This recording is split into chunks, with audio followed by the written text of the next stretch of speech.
to you, Mr. Patel, the co-founder of Tech Fund Capital. I believe the major in the financial or stock exchange market. And the same question that has gone to Mr. Solomon Wamba would also be, I want you to address the same question, but on how your model of financial sustainability can be created for sustainable growth. Okay. Can you hear me, guys? Can you hear me? Hello? I can carry my voice, but testing.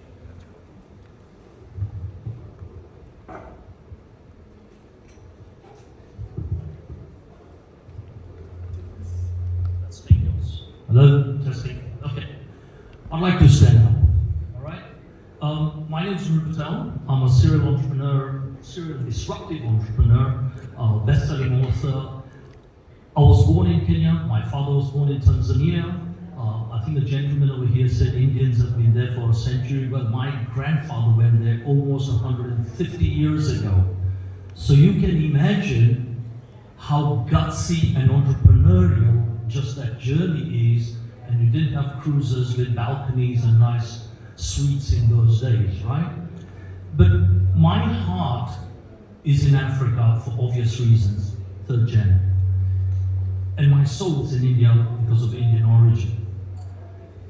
I have been in the tech industry for nearly 3.5 decades, so well before Google, Facebook, and all these people were created out Sun Microsystems, and we had the vision of what we are all experiencing just now with the .com. In fact, we helped Google, and my ex-boss was Eric Schmidt, who then became CEO of Google. So I know all those models. And then I did a real estate investment fund when I became a self-employed entrepreneur. I did 2 funds, exited them in real estate, so I know the investment market. I've since, in the last 5 years, done 2 exchanges, digital exchanges, and 2 banks. Wallets, what we're talking about here. However, coming back to my heart, I really feel Africa needs to help itself, okay? So I will agree with some of your comments, but I'm going to contradict some of that to make it thought-provoking, for one of better words, okay? So I feel colonialism 2.0 is upon us. Are we in agreement? Okay. So the alarm bells for me for colonialism 2.0, and I'm fed up to here. For the last 5 years, and I'm sure my wife will agree over here, I spoke at an event in San Francisco like 5 years ago with some of the biggest guys in crypto and blockchain. Okay, so one contradiction, I don't promote crypto, I say digital currency.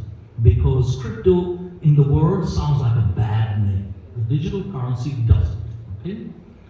So when Tim Draper and Brock Pierce and all these friends, we were at stage in the big days of when investment was happening with ICOs, I was into tokenization of assets in those days.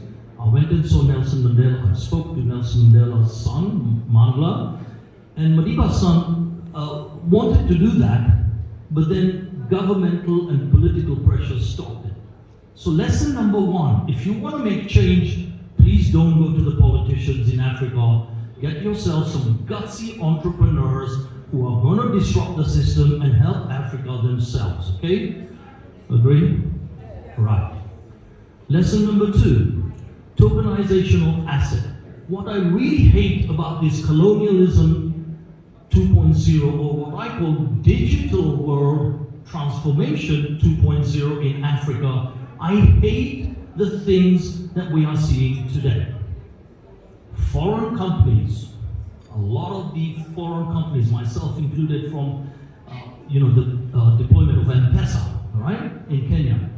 Foreign companies are the platform owners. They say, we are coming into your country to invest in infrastructure and make life easy and bring fintech together, blah, blah, blah. Who is taking all the profits? And are they really taking advantage of the citizens? They are. Their fees are extraordinarily high, right? So we need to disrupt that model. And the first platform I did, I said, I want to give you paid banking. I like your thing about be your own bank manager. For 8 years, I have had a saying be your own bank manager, be your own wealth manager. Okay? And my platform, my tokenized capital, the slogan is be the coin yourself. All right? Let me explain to you. All these foreign companies, you should not say, please come and invest in Africa. The days are over because that invites colonialism all over again in the digital world. And the gentleman over here also mentioned partnerships. Yes, partnerships, but make sure you own the equity of the company. What happens is people say, yeah, I'll come and put X billion into your company, we want 50% share or 80%, or depends how far they can bloody rate you, sorry. Okay? And that's what really happens. Hang on, guys. Africa is so rich in all these minerals, gold, diamond, minerals, oil, all these things, right down to agriculture. Some of the most fertile land is in Africa. Come on. We export roses, we do all that, and then we import it back and sell it to ourselves. As I forget his name, Jacob Creeps mentioned, right? Why? Why are we allowing ourselves through this colonialism 2.0 model? So we should all be real missionaries to say, you know what, stop. And whilst trying to bring new ways of doing this, we need to say, what are our assets? Whatever it is, and tokenize it in a way that you are not giving away the ownership and the equity of your company. Because that's what happens. Why is Facebook worth 1 trillion? Why is Google worth 1 trillion? Why is Apple, Samsung, all these companies? If you look at the core product of that thing, our core product is Africa and India. That's half the bloody world. All right? Facebook. We are the product. It's our eyeballs that Facebook sells. We see the advert, they make the money. Same as Google. We see the adverts, we do the searches, they make the money. Do they share it with us? We are the product. Which company in this world doesn't give any money to the product, or the product owners, which is the data? Which company does that? Right? So if you think about just those two, subcontinent and continents, you're talking like nearly almost 1/3 plus of the world's population, right? Imagine a world, and this is something we are developing, and I'm going to talk with you about this as well. We've developed something called AIT, Active Interaction Protocol and Community Reward Protocol. So we, the people now, in Africa, the people who are doing likes, comments, shares of social media will also earn money by just being on the platform. $1 will feed them. This is what my self-sustainability model is. The second thing, we've put a huge fund, and it's going to get even bigger, of which a big proportion is going to go into Africa. And I'm only going to partner with people where they also have that same mindset of self-sustainable humanity. What do I mean by self-sustainable humanity? I mean, any profit from that whole model, whether it's the tokenization side, the exchange side, the coin, the transaction, right the way through to the ads revenue, and all the way through to the utility, every stakeholder must be paid. What do I mean by that? Me just watching an ad, I should be paid. Right? Because that's what ad companies want, targeted advertising. Me, the user of the wallet with the exchange fees, because that's how you make it, somehow a portion could come to me as well, because they are making the multipliers. Yeah? Total disruption. And this goes on. And my model is 80% goes out to the stakeholder. Can you imagine if Google and Facebook get 80% of their revenues and profit to Africa? We'll be in a different place. So that's what I want to disrupt. I've been on stage against Bill Gates, I've been on stage against Steve Ballmer. My next two guys are definitely Zuckerberg and Apple and all these guys. Because if we don't unite and disrupt that model, imagine even if they disrupt, and I disrupted the Microsoft model 20 odd years ago, and they change their licensing model. So we want them now, through people like me, and partnerships with the people, it's power to the people. We will never be self-sustainable. It will always be out with a hand, and we'll always say, give me some money. Someone here is developing something, and I saw your roadmap, by the way, which is next year.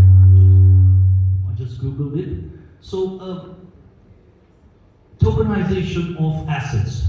How many people understand that? Very few, you see? Very few. What it really means is Africa has all these minerals and oil and resources, right down to even fruits, vegetables, roses, whatever it may be, produce, bacon, whatever it is, okay? And bloody good steaks from South Africa, by the way, and wines. Okay? So, imagine now, the Stellenbosches of the world or whoever it is, say, I need investment to take my wines to another level, get more awards than when we have, and I want us to raise investment. Wrong mindset. You already have the asset. So what you do is again tokenize, exactly what Suleiman's talking about, and you say we have the asset, we have the equity already, and we have a cash flow, and we have a balance. All you need is a financing model. You don't need someone to come in and say, we'll give you 1 billion to go and take 20% of your equity, and then you know what happens next, right? Because you run out of money, cash flow runs out, guess what? They've taken away all of your stuff. We see that happening a lot in Africa, and it makes me cry, all right? So, anyone in any form of business, whether you're in oil and gas, you can do this. Whether you're in minerals, you can do that. Whether you're in buildings, you can do that. It's any part of business that has any asset, you can tokenize it and don't have to give your equity away and don't be a prisoner, dare I say it, from your investor. So don't look for investors, look for partners who have that same mindset to say, all the assets and everything will remain in Africa. Now let's talk about how we can be partners. And make sure every part goes back to the community. I mean, I give 5% of everything through CSR, charity things, even in the model. So make sure all that DNA is in there, because we all need to take that responsibility, okay? All right? Thank you.